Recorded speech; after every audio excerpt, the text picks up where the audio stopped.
마태복음 20장 17절부터 28절까지 말씀을 읽었습니다. 이야기는 제자들의 모습을 아주 적나라하게 보여주면서 시작합니다. 제자들은 어떻게 행동하는가? 첫째 포인트입니다. 자리 욕심에 빠지다. 이거 참 위험한 겁니다. 제자들이 자리 욕심에 빠졌습니다. 마태는 자신을 포함한 제자들이 높은 자리에 앉고 싶은 그 욕망, 욕심에 빠진 모습을 우리에게 보여줍니다. 예수님께서 예루살렘으로 올라가고 계셨습니다. 제자들도 함께 따라가고 있는 상황이죠. 예루살렘에 가면 도대체 어떤 일이 일어날까? 이렇게 말씀하세요. 17절부터 19절 말씀 한번 보십시오. 예수님께서 예루살렘으로 올라가려 하실 때에 12제자를 따로 데리시고 길에서 이르시되, 보라, 우리가 예루살렘으로 올라가노니 인자가 대제사장들과 서기관들에게 넘겨짐에 그들이 죽이기로 결의하고 이방인들에게 넘겨주어 그를 조롱하며 채찍질하며 십자가에 못 박게 할 것이나 제3일에 살아나리라. 예수님께서 저희들에게 이 하시는 말씀은, 이 메시지는 엄청난 펀치력을 가지고 있습니다. 예수 사건 가운데 가장 중요한 두 가지 사건을 미리 예고하십니다. 하나는 십자가이고 다른 하나는 부활입니다. 세 번째 예고입니다. 마지막 예고이죠. 죽임을 당할 것이다. 하지만 3일 만에 살아날 것이다.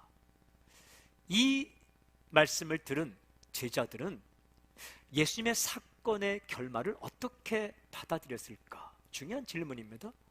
우리가 가졌던 선입견을 다 버리고 그냥 원문으로 돌아가서, 성경으로 돌아가서 도대체 예수님의 이 예고를 들은 제자들은 예수님의 사건의 결말을 해피엔딩으로 받아들였을까? 아니면 새드 엔딩, 슬픈 결말로 받아들였을까?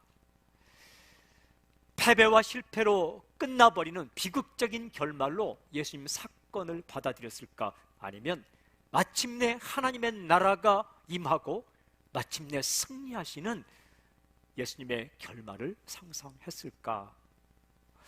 그들의 생각을 알 수 있는 단서가 바로 이어지는 20절, 21절에 나타나 있습니다. 제가 읽을게요. 그때의 세베대의 아들의 어머니가 그 아들들을 데리고 예수께 와서 절하며 무엇을 구하니 예수께서 이르시되 무엇을 원하느냐? 이르되 나의 이 두 아들을 주의 나라에서 하나는 주의 우편에 하나는 주의 좌편에 앉게 명하소서. 세베대의 아들은 예수님의 제자 야고보와 요한입니다. 그의 어머니가 와서 예수님께 부탁하는 말 가운데 중요한 표현이 나옵니다. 주의 나라에서 라는 말입니다. 당신의 나라에서 라는 고백이죠. 무슨 말입니까? 주님의 나라가 임할 것이다 라는 믿음이에요. 고백이에요. 예수님의 사건으로 말미암아, 예루살렘에서 일어나는 사건으로 말미암아 주님의 나라가, 메시아의 나라가 임할 것이다 라고 받아들였습니다. 마태복음에서는 세베대의 아들들의 어머니가 부탁하는 건 나오지만 마가복음을 읽어보면 직접 야고보와 요한이 부탁하는 이야기로 나옵니다. 그러니까 어머니도 똑같은 마음이었고 아들 야고보와 요한도 똑같은 마음이었다라는 거죠. 그런데 마가복음 10장 37절 보면 이런 표현을 씁니다. 여짜오되 주의 영광 중에서 우리를 하나는 주의 우편에 하나는 좌편에 앉게 하여 주옵소서. 굉장히 중요한 표현이 나옵니다. 주의 영광 중에서. 무슨 말입니까? 주님은 영광을 받으실 것이다 라는 고백입니다. 이 세 번째 예고의 예수님의 말씀을 듣고 고난 이야기, 십자가 이야기, 부활 이야기 나오지만 제자들은 예수 사건의 결말을 비극적인 결말로 받아들이지 않았고 그 당시 하나님의 나라가 임하고 영광을 받으시고 주님의 나라가 임하는 그런 승리의 결말로 받아들였습니다. 이전의 예고에서는 근심하기도 했습니다. 우리 주님이 죽으시다니. 또 이전의 예고에서는 베드로가 말리기도 했습니다. 절대로 안 됩니다. 주께서 말씀하셨죠. 사탄아 내 등 뒤로 물러가라 라고 하신 말씀이 마태복음 16장에 기록이 되어 있어요. 하지만 이제 오늘 읽은 이 세 번째 예고에서는 그런 반응이 없습니다. 근심도 없고 그리고 저항도 없습니다. 그러면서 주의 나라, 주님의 영광이란 말을 쓰고 있는 거죠. 그러니까 이 굉장히 믿음의 고백입니다. 성령 충만한 상태에 고난을 받지만, 사실이지만 드디어 메시아의 나라가, 하나님이 꿈꾸시는 나라가, 주님의 나라가 이 땅 가운데 임할 타이밍이 가까이 왔구나. 성령 충만한 상태입니다. 믿음의 상태입니다. 거룩한 상태. 하지만 동시에 제자들이 무슨 생각을 하고 있을까? 그들의 생각을 엿볼 수 있는 단서가 아주 분명하게 기록되어 있습니다. 바로 이 요구입니다. 하나는 주의 우편에, 하나는 주의 좌편에 앉게. 우편, 좌편은 제왕의 자리 양옆에 있는 자리입니다. 그 높은 자리예요. 이렇게 부탁하는 겁니다. 자리 약속을 해 주십시오. 그것 허접한 자리가 아니라 빛나는 자리, 폼나는 자리 하나 마련해 주십시오라는 요구입니다. 참 사람이 희한해요. 그 성령 충만한 믿음의 그 주의 영광을 바라보는 그 동시에 자리 요구를 하는 거죠. 나머지 제자들은 어땠을까? 여러분, 나머지 제자들의 반응이 바로 이어지는 22절, 23, 24절 기록되어 있습니다. 마태도 포함한, 마태복음을 기록한 마태 자신도 포함한 기록이기 때문에 확실한 기록입니다. 이렇게 기록되어 있어요. 예수께서 대답해 이르시되 너희는 너희가 구하는 것을 알지 못하는도다. 내가 마시는 잔을 너희가 마실 수 있느냐? 그들이 말하되 할 수 있나이다. 이르시되 너희가 과연 내 잔을 마시려니와 내 좌우편에 앉는 것은 내가 주는 것이 아니라 내 아버지께서 누구를 위하여 예비하셨던지 그들이 얻을 것이니라. 10 제자가 듣고 그 두 형제에 대하여 분히 여기거늘. 나머지 10 제자가 야고보와 요한에 대해서 어떻게 반응했을까? 이렇게 기록합니다. 10 제자가 듣고 그 두 형제에 대해 분히 여기거늘. 화가 났습니다. 분했습니다. 나머지 10 제자 가운데는 마태도 포함되어 있는 거죠. 그러니까 정확한 기록입니다. 마태 자신의 심경 고백입니다. 나도 그때 한 자리 원했다 라는 고백록적인 기록입니다. 똑같은 마음이었어요. 자리를 탐내고 있었던 거죠. 마태는 그 당시 제자들, 자신을 포함한 제자들의 실존을 적나라하게 이렇게 보여주고 있습니다. 자리 욕심에 빠지다. 여러분, 이 당시 제자들은 어떤 상태였습니까? 주님의 말씀을 들은 상태입니다. 주님의 나라가 임할 것이다, 주님이 영광 중에 승리할 것이다 라는 것을 믿고 있었습니다. 대단한 믿음의 상태입니다.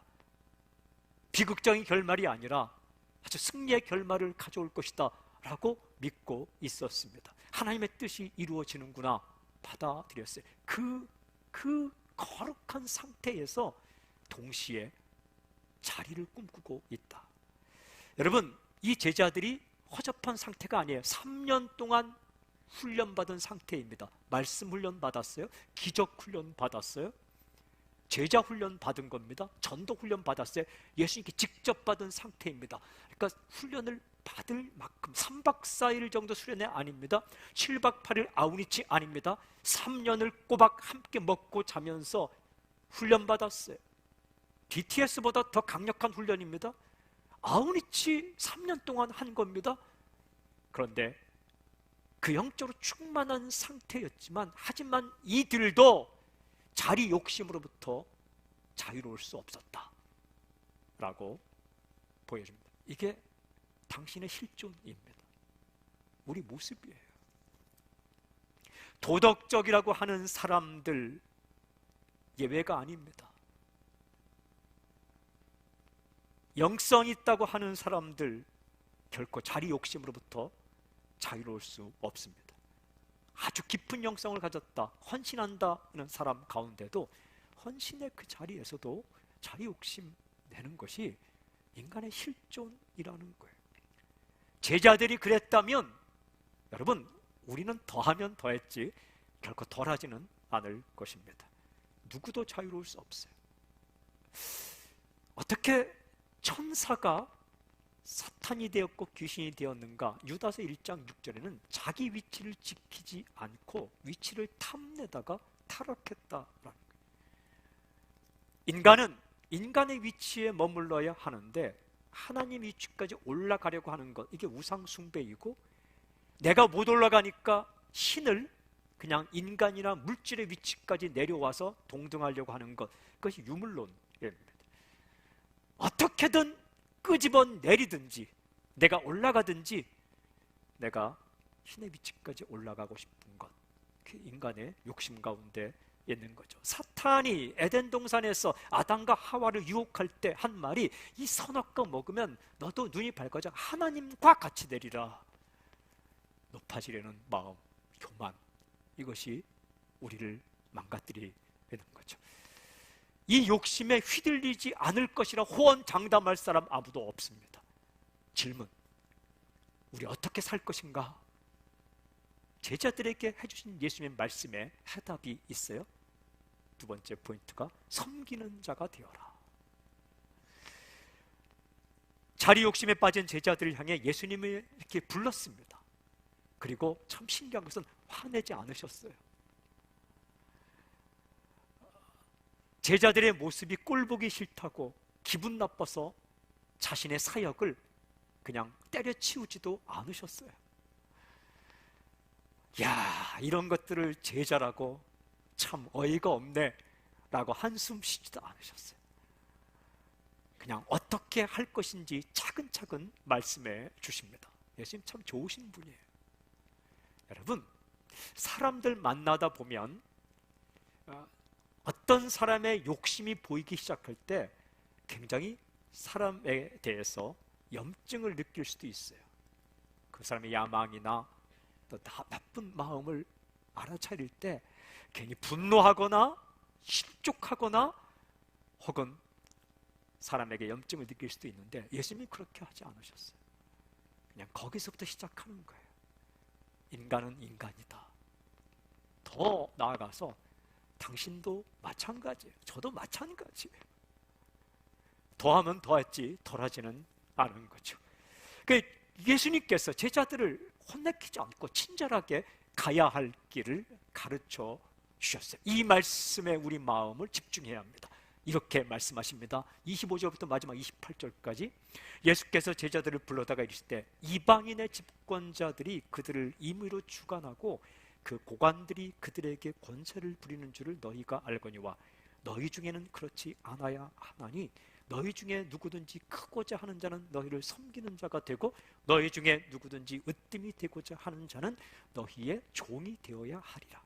인자가 온 것은 섬김을 받으려 함이 아니라 도리어 섬기려 하고 자기 목숨을 많은 사람의 대속물로 주려 함이니라.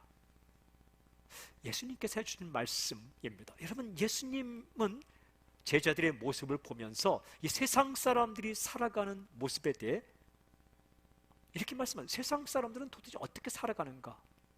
이렇게 말씀하죠. 임의로 주관하고 그리고 권세를 부리는. 임의로 주관한다라는 것은 자기 마음대로 사람을 움직인다. 이거 재밌는 거예요. 내 마음대로 사람을 움직이는 것, 이거 참 인생의 즐거움 가운데 즐거움인데 이거 빠지면 큰일 납니다. 저는 가끔 차를 몰고 갈 때에 이렇게 임직한 경찰관은 아니시지만 이렇게 택시 운전하시는 선생님들 가운데 모범이라는 이렇게 표차를 붙이고 이렇게 지휘봉을 딱 들고 이렇게 수신호하시는 분들 계세요. 그분의 표정들을 보면 천하를 얻은 것 같은 표정이에요. 왜냐하면 서라 하면 서고 가라 하면 가니까. 녹색 어머니회 이렇게 깃발 하나 들고 이렇게 멈춰 서고 또 가라 할 때도 이렇게 짜증나진 않아요. 엄청난 기쁨입니다. 그러니까 마음대로 주관하는 것, 가라 하면 가고 서라 하면 서는 것, 그 좋은 거죠. 좋아합니다. 또 권세를 부리는 이 권세, 엑수시아, 어떤 칼을 가지고 권력을 가지고 그래서 어떤 일들을 하는 것, 이것 사람들이 좋아한다라는 거예요. 그 임으로 주관하고 권세를 부리기에 어떤 것을 원하는가, 이렇게 기록되어 있습니다. 크고자 하는, 으뜸이 되고자 하는. 그래서 메가스, 큰 사람이 되려고 한다. 그리고 으뜸, 프로토스, 1등이 되려고 한다. 내가 주관하는 그 탑에 오르려고 한다라는 겁니다. 그게 이방인들과 세상의 주관자들이 원하는 것이다. 근데 주님께서 이렇게 말씀하세요. 너희 중에는 그렇지 않아야 하나니. 이 말씀이 중요해요. 어떤 말씀입니까? 무슨 뜻입니까? 너희는 그렇게 살아서는 안 된다. 너는 그렇게 살아서는 안 된다. 어떻게 살아야 되는가? 분명히 말씀하죠. 섬기는 자가 되고 그 다음 종이 되어야 하리라. 세상의 가치관과 대조되는 가치관을 말씀하세요. 너희 중에 누구든지 크고자 하는 자는 너희를 섬기는 자가 되고, 너희 중에 누구든지 으뜸이 되고자 하는 자는 너희의 종이 되어야 하리라. 무슨 말씀입니까? 다른 사람을 섬기는 사람이 메가스, 큰 사람이고, 다른 사람을 섬기는 사람이 으뜸이다 라고 말씀해 주시는 거죠. 섬김이 위대합니다. 섬김이 으뜸이다. 이렇게 말씀해 주시는 거예요. 여기 종이란 단어가 둘로스라는 헬라어인데, 저희 교회가 처음 시작할 때에 이 교회 재정을 운영하고 중요한 일을 결정하는 그룹이 있어야 했습니다. 목회자가 마음대로 해서는 사고가 날 수 있기 때문에 몇 분 모여서 늘 재정을 결정하고 또 하는 일을, 그 모임 이름을 둘로스라 정했습니다. 둘로스는 오늘 성경에 나오는 종이란 말입니다. 섬김의 자리. 그래서 굳은 자리 가서 섬기고, 또한 성도들을 살리기 위해 섬김의 자리가 돼야지 주관하는 자리가 되어서는 안 된다. 그런 의미로, 그런 마음을 받아서 여러분들이 참 그렇게 섬기셨어요. 그리고 이제 해체되고 당회, 장로님들과 목회자가 이렇게 그룹이 생겼는데, 저는 감사한 것은 우리 교회 장로님들께서 그 처음의 정신을 잃지 않고 어떻게든 섬김의 자리에 가시려고 애쓰는 모습 보면서, 또한 회의할 때에 주관하고 그런 것이 아니라, 기획의 목적, 그 첫째 목적이 아니라, 마음대로 결정하는 목적이 아니라 어떻게든 성도들이 힘들지 않게끔 하시려고 무던히 애를 쓰는 모습을 보면서 이제 감동을 참 많이 받습니다. 여러분, 세상의 가치관은 으뜸, 권세, 임의대로 주관. 하지만 예수님의 가치관은 섬김이다. 그러면서 주님께서 가장 중요한 말씀을, 내가 온 목적을 말씀해 주십니다. 이렇게 말씀해, 인자가 온 것은 섬김을 받으려 함이 아니라 도리어 섬기려 하고 자기 목숨을 많은 사람의 대성물로 주려 함이니라. 이렇게 말씀해 주셨어요. 이 말씀을 깊이 묵상해 보면 우리가 갈 수 있는 두 갈래길이 나와요. 하나는 섬김을 받으려 하다, 또 하나는 섬기려 하다. 동일한 어근을 사용하고 있어요. 그런데 굉장히 달라요. 완전히 대조해요. 섬김을 받으려 하다, 다른 하나는 섬기려 하다. 언제나 이 두 마음이 우리의 가운데 있어요. 여러분, 성령 충만한 상태였던, 훈련을 받을 대로 받았던 제자들의 마음 가운데도 섬김을 받으려고 하는 마음과 섬기려는 마음이 동시에 두 마음이 있었던 것처럼, 우리에게도 마찬가지예요. 기도하니까 3박 4일 5박 6일 금식 기도하더라도 그 클라이막스 영적인 상태에서도 섬김을 받는 위치가 되어서 권세를 부리고 임으로 주관하고 집권하려고 하는 그런 마음과 주의 말씀을 따라 섬기려 하는 마음이 동시에 우리 가운데 두 마음이 있다는 겁니다. 그런데 주님은 어떤 길을 가셨는가? 섬김의 길을 가셨습니다. 우리 예수님의 친구로 부름받았어요. 주님의 길을 따라가는 사람입니다. 우리 역시 섬기며 살아라 라고 주께서 말씀하세요. 그냥 묵상해 봤어요. 도대체 섬기는 삶의 구체적인 핵심이 뭘까? 다시 말씀을 보았는데 이 예수님의 말씀과 행동 가운데 해답이 있어요. 바로 이 말씀이에요. 자기 목숨을 많은 사람의 대속물로 주려 함이니라. 여기에 섬김의 핵심 세 가지가 나와요. 첫째는 낮은 데로 가다, 둘째는 자기를 희생하다, 셋째는 살리다 라는 거예요. 여러분, 첫 번째 섬김의 시작은 낮은 데로 가는 것입니다. 내 자리를 박차고 떠나는 게 아니라 내 자리에 있지만 하나님이 세우신 자리예요. 여러분, 당신이 서 있는 자리는 우연이 아니라 액시던트, 우연이 아니라 하나님의 섭리로 말미암아 당신을 그 자리에 세우셨어요. 하지만 그 자리에서 내 태도와 마음을 항상 내 마음이 낮은 데로 가야 돼. 주관하는 곳으로, 임의로 내 마음대로 하는 자리로 가려고 하지 않고 어떻게든 낮은 마음으로 가서 내가 위치할 때 그게 섬김의 시작이에요. 예수님은 하나님이십니다. 인간이 되셨어요. 엄청난 겁니다. 천국에 계셨어요. 땅으로 오셨어요. 엄청난 겁니다. 이게 섬김의 시작입니다. 많은 사람의 대성물이 되기 위해 사람이 되셨습니다. 이게 사랑입니다.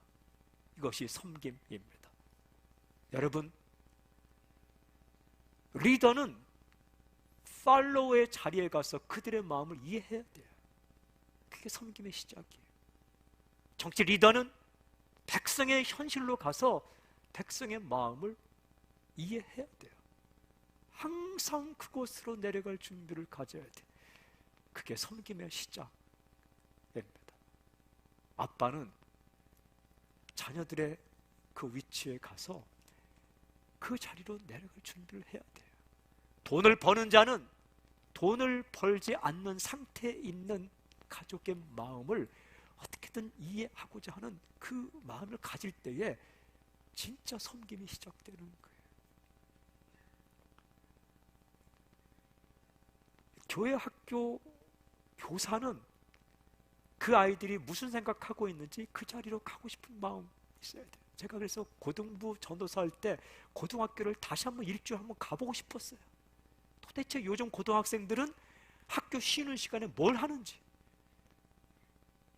우리 때는 뭐 짤짤이다 뭐 이렇게 하는데 요즘 아이들은 뭘 하고 사는지. 그래서 제가 그들이 보는 책, 그들이 보는 만화를 다 사서 봤습니다. 그리고 이야기를 하고. 다 할 수 없어요. 학생이 와서 저에게 말했어요. 목사님, 애쓰시는군요. 아무리 그들이 쓰는 용어를 쓰고 그들이 이해한데도 그들에게 보기엔 애쓰는 거예요. 하지만 그 다음 말, 그래도 그걸 사랑이라 느껴요. 아, 애쓰는 것이 사랑이구나.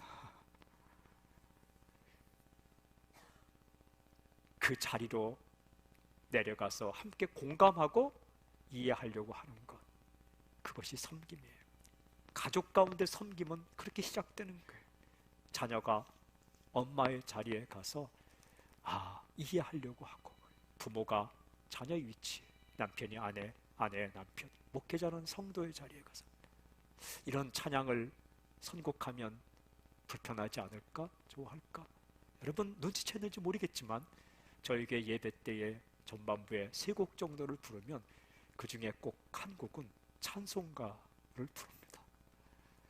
익숙한 멜로디, 하지만 잘 준비해서. 오늘 부른 곡은 예전에 499장 저장 믿고 뒤에 있을, 바뀐 찬송가는 442장 또 한번 부를 거예요. 그리고 최근에 작곡한 곡들도 부릅니다. 7대3입니다.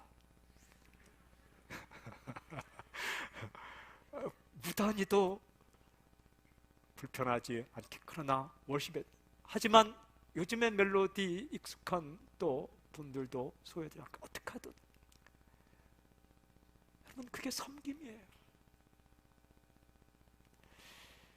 섬김의 시작은 내 자리에 있다고 거들먹거리지 않고, 내 자리에 있다고 다른 사람의 위치를 생각하지 않는 게 아나무인이 아니라 다른 사람의 자리, 또한 특별히 낮은 자리로 가서 생각하는 것. 공감 능력이죠. 그 다음 섬김의 핵심은 자기 희생입니다. 희생 없이 섬김 없어요. 여러분, 예수님께서 십자가에서 죽으셔. 대속물, 루트론이란 단어는, 이 헬라어는 영어로 랜섬이라고 되어 있는데, 이렇게 손해보는 거예요. 자유롭게 하기 위해서 대가를 치른 것, 그것을 대속물이라고 하는 거예요. 무엇을 치렀어요? 목숨을 치르셨어요. 목숨보다 중요한 게 어디 있습니까? 목숨보다 중요한 게 어디 있어요? 섬김에는 희생이 따릅니다. 희생 없이 섬김 없습니다. 내 시간을 내어놓고, 물질을 내어놓고, 내 재능을 내어놓고, 내 성격도 내어놓고, 거기서 섬김이 시작되는 겁니다. 어제 이 자리에서 시편 소망을 노래하다 콘서트가 있었습니다. 저에게는 개인적으로 참 은혜가 되었어요. 누군가 이 콘서트는 한 사람을 위한 것이다 라고 이야기했는데, 어제 밤에 그 한 사람이 저였어요. 2시간 반 정도 넘게 콘서트를 하는데, 제가 맨 앞자리, 둘째 자리에 앉아갖고 그 찬양 한 곡 한 곡을 따라 부르기도 하고, 아멘, 저 고백이 나의 고백입니다 하는데, 마지막에 눈물이 막 나더라고요. 그래서 그 다음 올라와서 몇 마디 제가 해야 되는데, 울면서 나가면 안 돼서 주님 눈물을 그쳐주고, 제가 그런 기도도 했네요. 그래서 왔는데, 제가 한 분 한 분을 보면서 참 감동을 많이 받았습니다. 토요일 밤 그 소중한 시간에 그 바쁜 먼저 출연자들이 다 어느 집회에 가면 혼자 출연하는 분들인데, 그분들이 오셔서 이렇게 순서를 맡아주셨어요. 클래식 창법, 벨카토 창법 하시는 분, 또한 대중가요, 또 뮤지컬, 그 다음에 악기로, 고마웠어요. 그리고 저희 교회 밴드팀이 그 훌륭한 음악들을 이렇게 다 연주해 주시고, 음향과 조명, 영상, 그리고 FD 몇 분이 이렇게 다 이렇게 날려주시고, 특별히 또 바쁜 와중에 성도님들께서 오시고, 또한 못 오신 분들은 영상으로 함께 참여했더라고요. 이 클릭수가 그 어젯밤에는 한 800이었는데 오늘 아침에 일어나 보니까 2000이 넘어가고, 그래서 제가 이게 섬깁니다.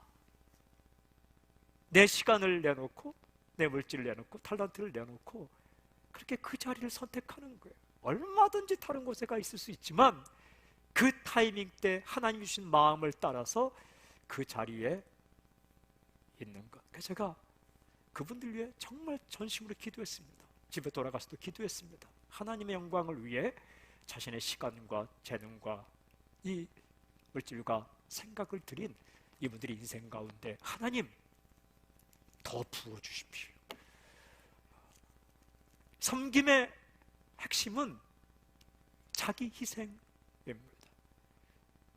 내가 화낼 것 다 내고 내 마음대로 할 것 다 하고 섬김 없습니다. 그래서 섬김은 수고입니다. 하지만 세 번째 포인트, 섬김의 열매는 살리는 것입니다. 이 기쁨이 있어요. 여러분, 예수님께서 대속물로 자기 목숨을 드리고 나서 많은 사람을 살렸습니다. 그래서 우리가 살아난 겁니다. 내 마음대로 다른 사람을 움직이고 주관하면 그 사람이 살아날 것 같지만 절대 그렇지 않습니다. 호통치고 혼내키고 그때 살아나는 것이 아니라 낮은 위치로 와서 묵묵히 십자가의 길을 걸으시고 죽으셨을 때에 사람을 살리게 되셨습니다. 여러분, 그걸 누리게 되는 거예요. 우리 찬양했던 그 442장 찬양 가운데 그 기쁨을 알 사람이 없도다. 주님과 동행하며 주님의 친구로 사는 그 기쁨을 알 사람이 없도다. 무슨 뜻입니까? 다른 사람 몰라줘도 자신은 안다. 요한복음 2장에 물로 포도주 만들 때에 이런 기록이 있죠. 물 떠온 하인들은 알더라. 다 몰라서도 물도온 하인들은 알더라. 이 섬김의 자리로 내려가서 섬김의 희생을 한 사람들, 그 섬김으로 말미암아 누군가 살아나고 일어나고 용기를 얻고 희망을 발견하고 다시 일어나 달려가는 그 모습을 보면서 그 기쁨을 본인이 안다. 또 섬기러 가는 거죠. 이 섬김의 길, 이 길이 주님의 길입니다. 그리고 우리가 가야 할 길입니다. 주님은 우리에게 분명히 말씀하죠. 섬기는 사람이 되어라. 이것이 크리스천의 삶의 핵심입니다. 구원 그 이후 핵심은 섬김의 삶입니다. 위대한 삶은 지배가 아닙니다. 섬김입니다. 생각해 보십시오. 여러분, 믿지 않는 사람들도요, 지배하고 군림하는 스타일 좋아하지 않습니다. 그 앞에 잠깐 고개 숙이긴 하지만 마음으로 존경하지는 않습니다. 지배하고 군림하는 아빠 앞에 자녀가 일순간은 그냥 예스하는 것 같지만 그냥 한번 커서 보자. 지금은 힘이 딸리니까. 지배하고 폭군처럼 하는 직장 상사 앞에 예하고 듣지만 존경하지는 않습니다. 하지만 자신의 그 자리에 있으면서 낮은 자리에 와서 이해해주고 그리고 자기 것을 희생하며 살려주려고 하고 그렇게 섬기는 사람, 여러분 세상 사람도 좋아합니다.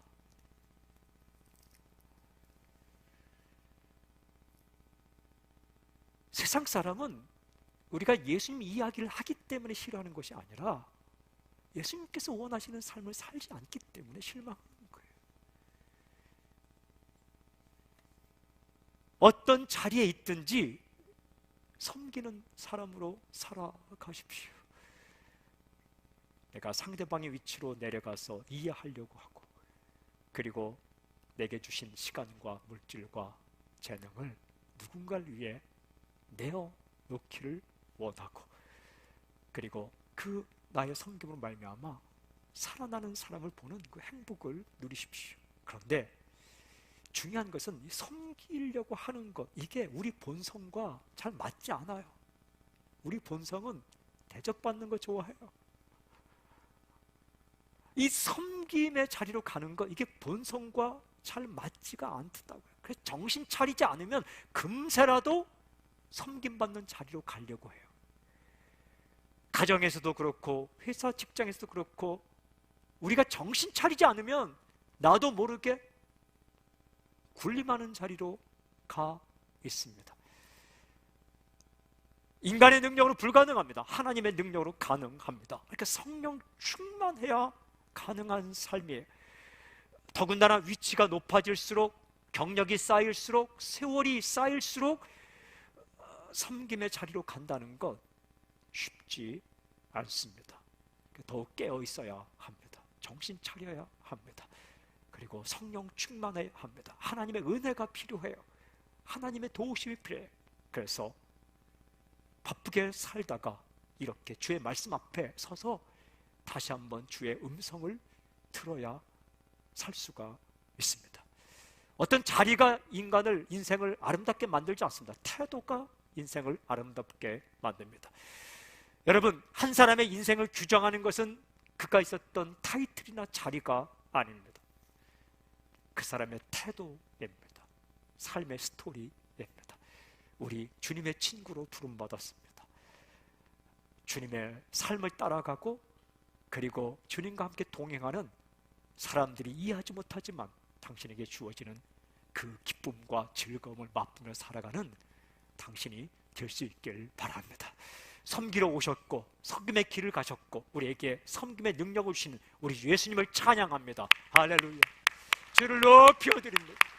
주님을 경배합니다. 할렐루야. 아멘.